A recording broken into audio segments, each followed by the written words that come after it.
Reopen हो रहे हैं।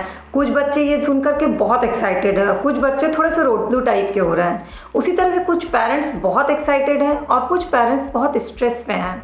हेलो माय करची से कलम तक फैमिली, मैं हूँ रचना और आज मैं आपको स्कूल रीओपन होने पर बच्चों के कुछ चीज़ें, बेसिक चीज़ें जो आपको बतानी है और किस तरह से बतानी है और कितना ज़रूरी है वो आपसे शेयर करने वाली हूँ। कोविड प्रोटोकॉल जो भी है वो सभी बच्चों को टीवी में देख के, सबको देख करके बिल्कुल रट चुका है कि सोशल डिस्टेंसिंग रखनी है, मास्क पहनना है, हैंड वॉश करना है। ये सारी चीज़ें मैं आपको नहीं बताने वाली हूँ, बल्कि इसके अलावा कुछ और चीज़ें बताने वाली हूँ जो आपको जानना अभी बहुत ज़रूरी है।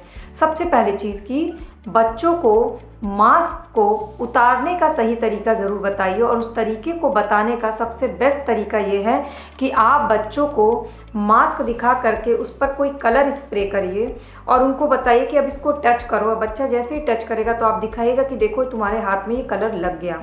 इसी तरह से ये कोविड वायरस भी होते हैं, कोरोना वायरस भी है, जो चुपके से आकर के बिल्कुल इनविजिबल है, इस मास्क में जाकर के बैठ जाते हैं और जैसे ही तुम इसे टच करोगे वो तुम्हारे हाथ में जाके चिपक जाएंगे, बैठ जाएंगे। और अगर तुमने अपने आईज, नोज़, माउथ, ईयर्स कुछ भी टच कर लिए तो वो चुपके से तुम्हारे कान के अंदर, आँख के अंदर, नाक के अंदर या मुंह के अंदर घुस जाएंगे। इसीलिए तुम्हें मास्क को यहाँ से टच नहीं करना है। ये सबसे इम्पॉर्टेंट चीज़ उनको उस कलर स्प्रे करके समझाइएगा तो वो बहुत अच्छे से समझ जाएंगे। दूसरा, मास्क पहनना और उतारने का तरीका तो अब तक सभी को पता है, लेकिन बच्चों को इतने तरीके नहीं पता है क्योंकि वो पिछले 2 साल से घर पर ही हैं। उन्होंने कोई कोविड प्रोटोकॉल फॉलो नहीं किया है, उन्होंने घर पे रह कर सिर्फ सुना है, तो उनकी ये हैबिट नहीं पड़ी है कि वो मास्क इस तरह से पहने, बल्कि उनकी हैबिट है कि वो इस तरह से पकड़ के पहनेंगे। तो उनको ये चीज़ बता दीजिएगा कि यहाँ से पकड़ के पहनना है और उतारने के लिए भी आपको यहाँ हाथ नहीं लगाना है, क्योंकि वो जो कलर है ना, वो वायरस वो चिपक जाएगा। तो आपको ये ऐसे करके ऐसे करना है। ये सब चीज़ें तो आप बता दोगे उनको, लेकिन आपको खुद भी क्या करना है कि बच्चों के बैग में कम से कम 3 से 4 मास्क रख देने हैं, क्योंकि बच्चे हो सकता है मास्क गिरा दें, मास्क डैमेज कर दें, मास्क तोड़ दें, मास्क किसी को इधर उधर फेंक दें। तो उनके पास 3 से 4 मास्क होने चाहिए, जो कि आप उनको बता दीजिएगा कि एक्स्ट्रा मास्क कहाँ रखे हैं।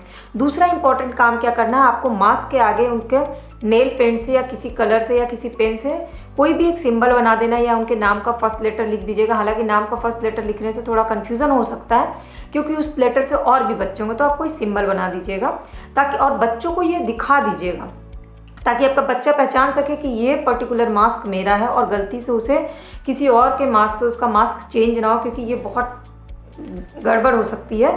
इसलिए एक्स्ट्रा मास्क देना है, मास्क पे सिंबल्स बना देने हैं ताकि बच्चे को अपना पता हो। मास्क पहनने और उतारने का सही तरीका बच्चों को बता देना है। और दूसरा, इससे इम्पॉर्टेंट कि मास्क को आगे से टच नहीं करना, मास्क को किसी से शेयर नहीं करना है। ये तो ही मास्क से जुड़ी बात। अब दूसरा आते हैं सैनिटाइज़र से। तो बहुत सारे पेरेंट्स हैं जो हैं, उन्हें लग रहा हो कि बच्चों के बैग के पॉकेट में एक सैनिटाइज़र रख देते हैं। प्लीज़ ये काम मत करिएगा, सैनिटाइज़र बच्चों को मत दीजिएगा, क्योंकि सैनिटाइज़र जो है ना, वो बच्चों की स्किन पे तो इफेक्ट करती ही है, साथ ही साथ अगर उस हाथ से सैनिटाइज़ करने के बाद वो कुछ खा लेते हैं तो उनके पेट पे भी असर करेगा। सैनिटाइज़र के बहुत सारे साइड इफ़ेक्ट हैं जो मैंने बहुत सारी वीडियोज़ में आप लोगों को बताया हुआ है, और सैनिटाइज़र का मिसयूज भी हो सकता है। इसलिए प्लीज़ बैग में सैनिटाइज़र मत दीजिएगा। उससे बेटर ऑप्शन है कि आप उनको हैंड वॉश करने का तरीका बता दीजिए, प्रॉपर तरीके से हैंड वॉश करने के बाद हैंकी दे दीजिए जिसको अच्छे से पोंछ लें वो, क्योंकि मे भी हो सकता है वो झाग को अच्छे से ना धुल पाएँ। और इसके अलावा उनको ये बता दीजिएगा कि स्कूल के जो डोर्स हैं उनको बार बार छूना, ओपन करना, तो आप उसके लिए एक ऑप्शन है कि आप उनको वेट वाइप्स दे दीजिएगा। जो गीले वाले टिश्यू पेपर आते हैं ना, वो दे दीजिएगा, तो उससे वो उनको बार बार हाथ भी नहीं धुलना पड़ेगा। और उस वेट वाइप्स को इस्तेमाल करना बता दीजिए कि वेट वाइप्स का एक वाइप निकाल के आपको ये गीले कपड़े की तरह इससे अच्छे से हाथ पोंछ लेना, वो डिसइंफेक्टेड हो जाता है हाथ उससे, और उसके कोई साइड इफ़ेक्ट भी नहीं होते हैं।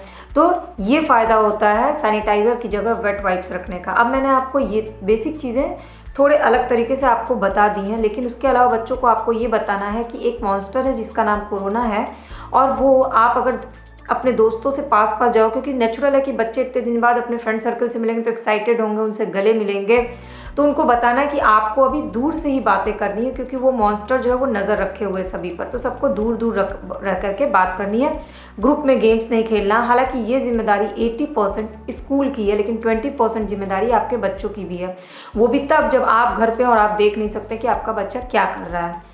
इसके अलावा एक और इम्पॉर्टेंट चीज़ आपको ध्यान रखनी है कि अगर आपके बच्चे को थोड़ी सी भी सर्दी खांसी है तो उन्हें स्कूल ना भेजें। इसलिए नहीं क्योंकि उन्हें कोरोना हो गया है, इसलिए क्योंकि जब सर्दी खांसी होती है तो कोई भी इन्फेक्शन शरीर में होने के चांसेस ज़्यादा होते हैं।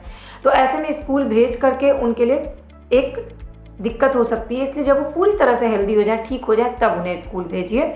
और बच्चों के लिए बिल्कुल टेंशन फ्री रहिए, उनको स्कूल भेजिए, क्योंकि बच्चे जो है ना हमसे ज़्यादा स्ट्रांग होते हैं, बच्चे हमसे ज़्यादा इम्यून होते हैं।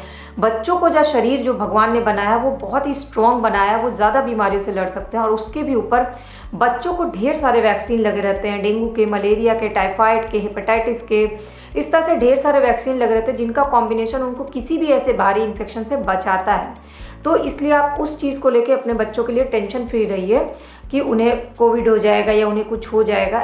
उनका शरीर जो है ना वो बहुत स्ट्रांग है। अभी उनको ज़्यादा ज़रूरत है स्कूल में जाने की और बच्चों से मिलने की, क्योंकि 2 साल से बच्चे घर में पैक होकर के ना बिल्कुल भी डीमोरलाइज हो गए हैं। बच्चों का अपना सर्कल छूट गया है, बच्चे का डायरेक्शन बहुत चेंज हो गया है। ऐसे में उनके लिए बहुत ज़रूरी है अपने उस सर्कल से मिलना। तो खासकर 8-9 साल तक के जो बच्चे हैं ना वो बिल्कुल इम्यून है, उनकी टेंशन आप मत लीजिए। हाँ, लौट के आने के बाद उनके बैग को सैनिटाइज करना, उनके कपड़ों को थोड़ी देर बाहर धूप दिखा देना, उनको नहलाना धुलाना या हाथ पैर मुंह धुलाना, ये सारी चीज़ें आपको करनी होंगी ताकि आपके घर के अंदर ऐसी कोई वायरस ना आए। इसलिए बच्चों के साथ वो चीज़ें लौट के आने के बाद आपको करनी होगी। तो प्लीज़ बच्चों को स्कूल ज़रूर भेजिए, बिल्कुल टेंशन फ्री होकर भेजिए, इन बेसिक चीज़ों को समझा करके भेजिए। आपका बच्चा बहुत समझदार है अगर आप उसको सही तरीके से समझाते हैं तो। और सभी बच्चों को भी ऑल द बेस्ट, और सभी पेरेंट्स भी हैप्पीली होकर के बच्चों को स्कूल भेजें। वीडियो अच्छी लगी तो लाइक, कमेंट और अपने फ्रेंड्स एंड फैमिली से शेयर ज़रूर करिएगा, खासकर वो जिनके बच्चे स्कूल जाने वाले हैं। कमेंट सेक्शन में जाके अपने डाउट, अपने क्वेरीज, अपने क्वेश्चंस और इस वीडियो के बारे में अपने व्यूज़ मुझसे ज़रूर शेयर करिएगा। चैनल के सब्सक्राइब बटन को क्लिक करके बेल आइकन को प्रेस कर लीजिए ताकि फ्री ऑफ कॉस्ट सारी वीडियो अपडेट आपको मिल जाए और मेरी फैमिली का परमानेंट मेंबर आप बन जाएं।